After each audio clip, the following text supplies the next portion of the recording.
Want dit is 'n fantastiese storie. Julle, ek is hier by die Kaapse Tak. Dit is natuurlik my gunsteling plek om uit te hang. Jammer vir al hierdie winde want my kapsel is heeltyd 'n gemors. Daar's 'n spreekwoord wat sê ver van jou goed naby aan jou skade, maar ek wil net vir julle sê hierdie girl, sy ran hierdie plek asof dit haar eie is. So dis die praktykbestuurder Andoret, is my sussie. En sy ran hierdie plek vir my asof ek eintlik elke dag hier is. Andoret, jy het 'n amazing team hierso en ek sien hoe hierdie tak van krag tot krag groei. Ek is baie trots om te sien hoe dit groei. Hoekom dink jy moet een van jou 3 girls Slovenië toe gaan? Sjoe, ek dink nie net een moet gaan nie, ek dink al 2 moet gaan. Al 2 spots is ons en sorry julle. Daar's 3.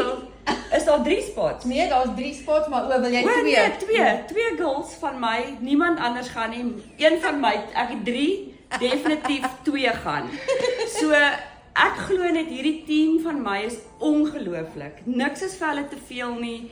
Jy kan hulle enigiets vra en hulle doen dit sonder 'n lip, sonder 'n nee, hulle is net amazing. So die 2 spots is ons en sorry julle res. Ons sal nou maar wel Anna was klaar daar, so ons sal nou maar vir die ander 2 lyk my moet laat gaan.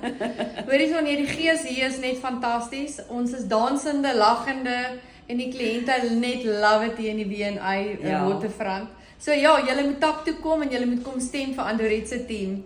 Definitief. Sien julle.